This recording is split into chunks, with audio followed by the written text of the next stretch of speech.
பேருக்காக செயல்படுற அரசியல்வாதிகள். ஆனால் அதை பற்றி எந்த நாளும் கவலைப்பட்டதே இல்லை. இளைஞர்கள் மத்தியில் அரசியல் என்ற ஒன்றை விதைச்சிருக்கிறீங்க. என்னால் தான் அப்படி என்ற ஒரு பெருமை இருக்குமா? ஜனாதிபதி வேட்பாளராக வரக்கூடிய சாத்தியக்கூறு எனக்கா? தமிழில் ஒரு ஜனாதிபதி சாத்தியமா? நீ சண்டியனாக இருந்தால் நானும் சண்டியன் தான் என்ற ஒரு பிரச்சனை உண்டு ரோஹித் அபேகுணவர்த்தர். இப்போ எப்படியான சூழ்நிலை உங்களுக்கு? துண்டு துண்டாக வெட்டி கொலை செய்வேன் என்று சொன்னது இதுவரைக்கும் எந்த நடவடிக்கையும் எடுக்கப்படவில்லை. வெறும் கோஷங்களும் ஆர்ப்பாட்டங்களும் தான் இங்கே நடந்து கொண்டிருக்கின்றன. சர்வதேசத்திலும் அது கொண்டு சேர்க்கப்பட்டதா? எந்த விஷயத்தையும் சொல்ல முடியாது. கட்சிகளுக்குள்ளேயே ஒரு முரண் இருக்கின்றது. நிறுத்தலாம், நிறுத்த முடியாது. நீங்கள் சொல்றது தவறு. அனைவருக்கும் வணக்கம். சமகால அரசியல் பற்றி இன்று என்னோடு பேசுவதற்காக வந்திருப்பவர் இலங்கை தமிழரசு கட்சியின் பாராளுமன்ற உறுப்பினர், மட்டக்களப்பு பாராளுமன்ற உறுப்பினர் ராசமாணிக்கம் ராஜபுத்திரன் சாணக்கியன். வணக்கம். ராசமாணிக்கம் ராஜபுத்திரன் சாணக்கியன். இந்த சாணக்கியன் என்ற பெயரை விட ராசமாணிக்கம், எம்பி ராசமாணிக்கம் இப்படி தான் பெரும்பான்மை அரசியல் தலைவர்கள் எல்லாம் பேசுகிறார். சாணக்கியன் என்ற பெயர் பேசுகிறாங்க இல்லையே என்றதை விட தாத்தான்ற பேர் அப்படியே தொன்று தொட்டு வருதுன்ற சந்தோஷமா, அல்லது என்ற பேரை கூப்பிடலாம் அப்படின்றது ஒரு அர்த்தம் இருக்கா? என்னென்னா நதீஷ், பேரெல்லாம் பெரிய ஒரு விஷயமே இல்லை. பேர் அந்த பேரை சொல்லி இவர் சொன்னார்ன்ற சொல்கிற விஷயத்தை பற்றி பேசுகிறாங்கன்றது தான் முக்கியம். அப்போ அப்படியெல்லாம் பேருக்காக செயல்படுற அரசியல்வாதிகள். ஆனால் அதை பற்றி எந்த நாளும் கவலைப்பட்டதே இல்லை. இளைஞர்கள் மத்தியில் அரசியல் என்ற ஒன்றை விதைச்சிருக்கிறீங்க. அது என்னால் தான் அப்படி என்ற ஒரு பெருமை இருக்குமா உங்களுக்கு? இல்லை, அப்படி என்று இல்லை, பெருமை என்று சொல்கிறதுக்கு இல்லை. ஆனால் இளைஞர்களுக்கு அரசியல் ரீதியாக அவங்களோட ஆர்வத்தை இன்னும் கொஞ்சம் கூட அதிகரிக்க வேணுமென்றது என்னுடைய நிலப்பாடு. அதுலேயும் குறிப்பாக தமிழ் இளைஞர்கள், தமிழ் பேசும் இளைஞர்கள் மத்தியிலே தமிழ் இளைஞர்களை பொறுத்தளவில், அதுலேயும் குறிப்பாக கிழக்கு மாகாணத்தில் அரசியல் ரீதியான விடயங்களை பற்றி கவனம் செலுத்துவது குறைவாகவே காணக்கூடியதாக இருந்தது. இப்போயும் குறைவாக தான் இருக்குது. வட மாகாணத்திலே யாழ் மாவட்டத்தையோடு ஒப்பிட்டு பார்க்கும் பொழுது யாழ் மாவட்டத்திலே பல கருத்தரங்குகள் இளைஞர்கள் எடுத்து அரசியல் கருத்துகள், கருத்தாடல்கள், இவ்வாறான நிகழ்வுகள் நடக்கிறது வளமை. ஆனால் கிழக்கு மாகாணத்திலே மட்டக்களப்பிலே அரசியல் ரீதியாக அரசியலை பற்றி பேசுவதற்கு இளைஞர்களுடைய முன் வருவது குறைவாக இருக்குது. அப்போ என்னுடைய செயல்பாடுகளின் காரணமாக ராசமாணிக்கம் உண்டோ, சாணக்கியன் உண்டோ, இல்லை என்றால் வேறு ஏதாவது ஒரு பேருண்டோ, ஏதோ ஒரு வகையாக இளைஞர்கள் மத்தியில் அரசியல் தொடர்பாக இருக்கிற ஆர்வம் அதிகரிச்சிருக்குன்னு நீங்களே சொல்கிறீங்கன்னு சொன்னால் அது எனக்கு உண்மையிலே சந்தோஷம். ஏனென்றால் எங்களுடைய அரசியல் கொள்கைகள், எங்களுடைய அரசியல் நகர்வுகளை பற்றி இளைஞர்களுக்கு தெரிந்திருந்தால்தான் அது தேர்தல் காலங்களிலே அவங்களுடைய வாக்குகளை அவங்க பயன்படுத்தும் பொழுது, இந்த வாக்குகளை செலுத்தும் பொழுது அவங்க சரியான முடிவுகளை எடுப்பாங்க. உதாரணமாக சொல்ல போனால், இன்று எங்களுடைய தமிழ் அரசியல் தரப்பிலே அரசியல் உரிமை சார்ந்த விடயங்களை பற்றி இன்னும் கூடுதலாக எங்களுடைய இளைஞர் மத்தியிலே எடுப்பட வேணும். உண்மையிலே விடுதலை போராட்டத்தோடு சம்பந்தப்பட்ட விடயங்களிலே பல இளைஞர்களுக்கு ஆர்வம் இருக்குது. ஒரு விடுதலை போராட்டம் நடந்தது, ஒரு இனத்துக்காக ஆயுதம் ஏந்தி போராடிய ஒரு இனம், இவ்வாறான விடயங்களிலே விடுதலை போராட்டத்தோடு சம்பந்தப்பட்ட விஷயங்களே பெரிய அளவிலே ஆர்வம் இருக்குது. இன்றையும் பார்த்தீங்கன்னு சொன்னால் எங்களுடைய ஒரு மாவீரர் தினமோ, இல்லை என்று சொன்னால் ஒரு தியாக தீபம் திலீபன் அவர்களுடைய நினைவேந்தலோ, அன்னை பூபதி அம்மாவுடைய நினைவேந்தலோ, இவ்வாறான நினைவேந்தல் நிகழ்வுகளிலே இளைஞருடைய பங்களிப்பு அதிகமாகவே காணக்கூடியதாக இருக்குது. ஆனால் ஒரு அரசியல் தீர்வு, அரசியல் ரீதியாக பேச்சுவார்த்தையினூடாக ஒரு அரசியல் தீர்வை எட்டுவது தொடர்பான கலந்துரையாடல், இவ்வாறான விடயங்களிலே அந்தளவு இளைஞர்களுடைய வருகை நாங்கள் அவதானிக்க முடியாது. அப்போ ஏதோ ஒரு வகையாக அரசியலிலே இளைஞர்களுடைய ஊக்கத்தை அதிகரிக்கிறதுக்கு என்னுடைய பங்களிப்பு இருக்குன்னு சொன்னால் அது பெருமைப்பட வேண்டிய விடயமாக இருக்கலாம். அது பிரச்சனை. நான் அதை என்னால் அதை செய்திருக்கேன்னு சொல்லி அதை ஒரு பெரிய ஒரு பெருமையாக நான் சொல்லி தெரிவதில்லை. நீங்கள் விடுதலை போராட்டம் என்று சொன்ன உடனே ஒரு கேள்வி உண்டு மனதில் இந்த 2009ஆம் ஆண்டு மே மாதம் விடுதலை போராட்டம் என்ற ஒன்று நிறுத்தப்பட்டதாக, மௌனிக்கப்பட்டதாக அறிவிக்கப்பட்டதன் பின்னர் இந்த பல குற்றச்சாட்டுகள் எல்லாம் இருக்கின்றது. சட்ட ரீதியாக சட்ட நுணுக்கங்களை தெரிந்தவர்கள், சர்வதேசத்துக்கு இதை எப்படி கொண்டே அணுக வேண்டும் என்று தெரிந்தவர்கள் எல்லாம் எங்கள் மத்தியில் இருக்கிறார்கள். ஆனால் வெறும் கோஷங்களும் ஆர்ப்பாட்டங்களும் தான் இங்கே நடந்து கொண்டிருக்கின்றன.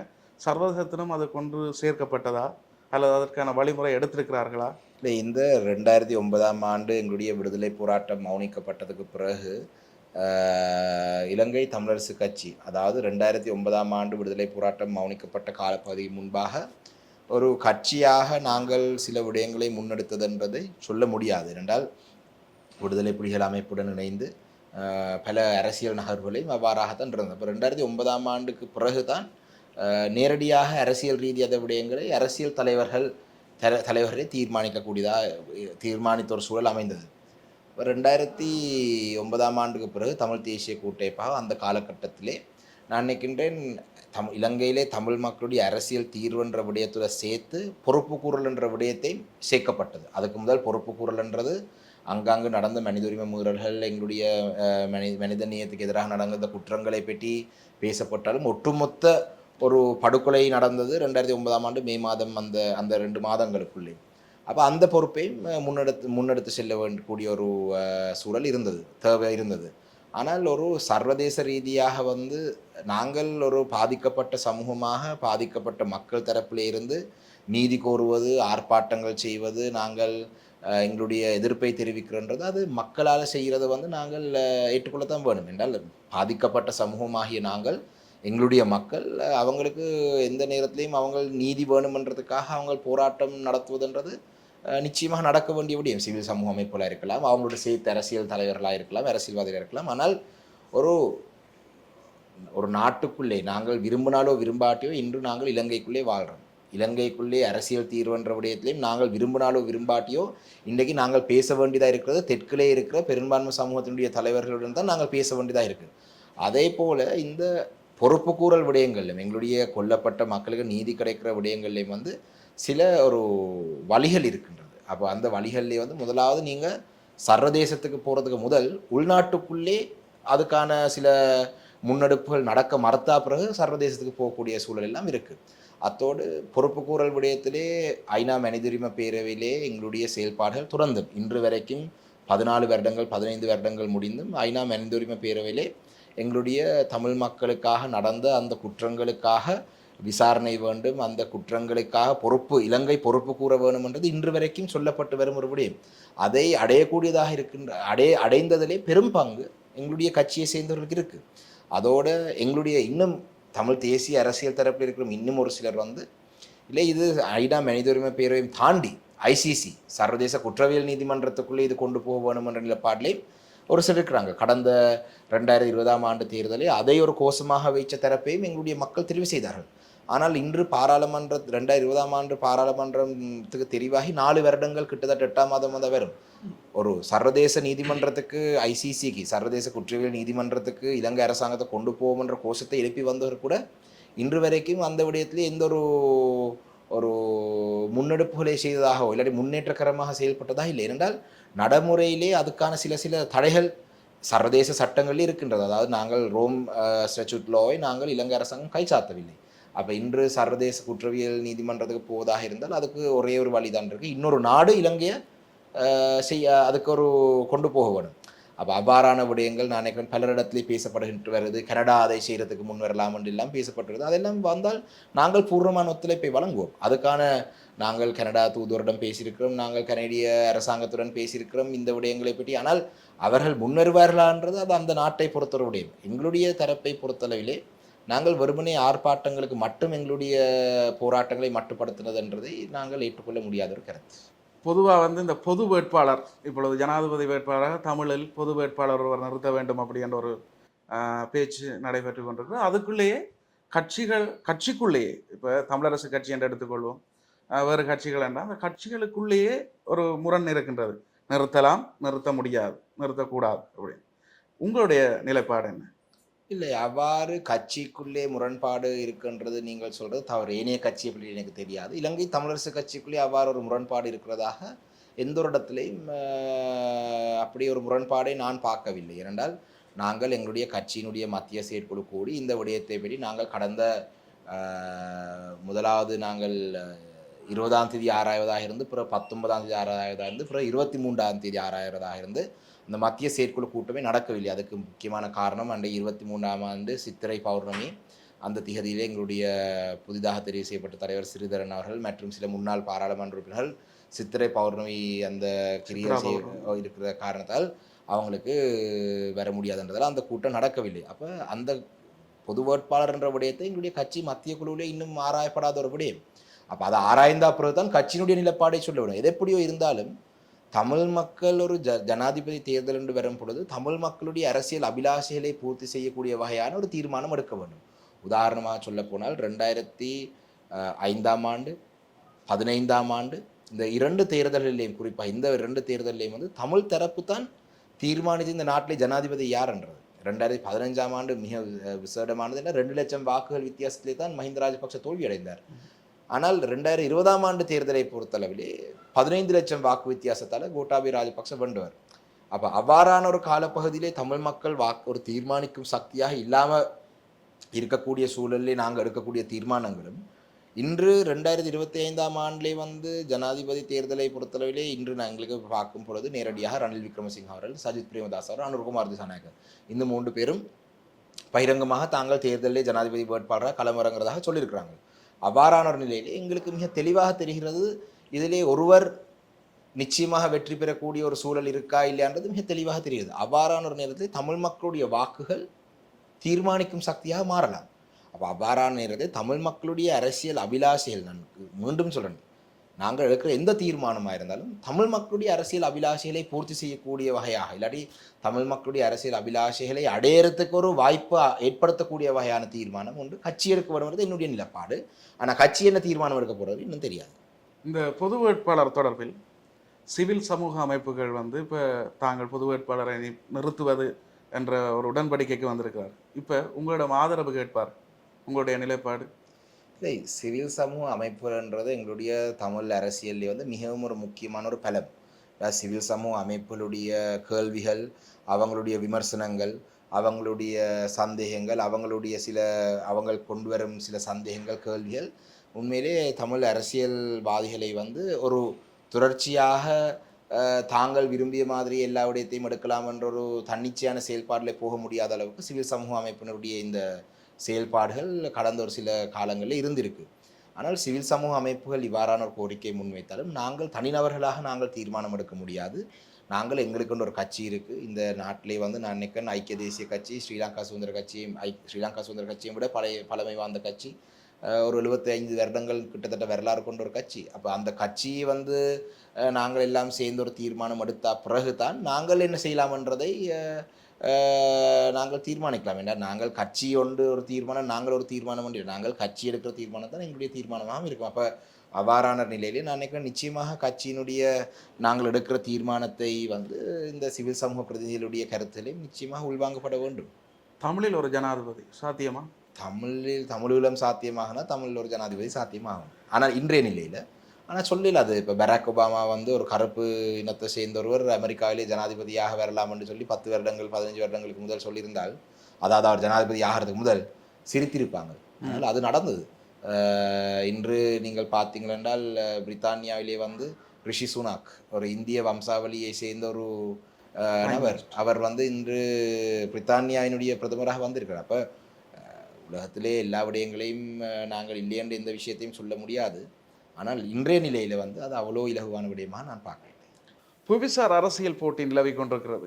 யுக்ரைன் மற்றும் ரஷ்யா மோதல், இஸ்ரேல் மற்றும் பலஸ்தீன மோதல், இது எவ்வாறான ஒரு உலகப்போர் வரைக்கும் போகுமா என்ற ஒரு அப்படியான தோற்றப்பாடுகள் வந்து கொண்டிருக்கும் இந்த நேரத்தில் மேற்குலக நாடுகளுக்கு, சர்வதேச அமெரிக்கா போன்ற நாடுகளுக்கு எதிரியாக காணப்படும் ஈரான் நாட்டின் ஜனாதிபதியை இலங்கைக்கு அழைத்து வந்திருப்பதா, பொருளாதார நெருக்கடிகள் இன்னும் இருக்கும் உங்களுடைய நாட்டுக்கு அழைத்து வந்திருப்பது ஈழ அரசியல்வாதியாக உங்கள் பார்வையில் எப்படி இருக்கிறது?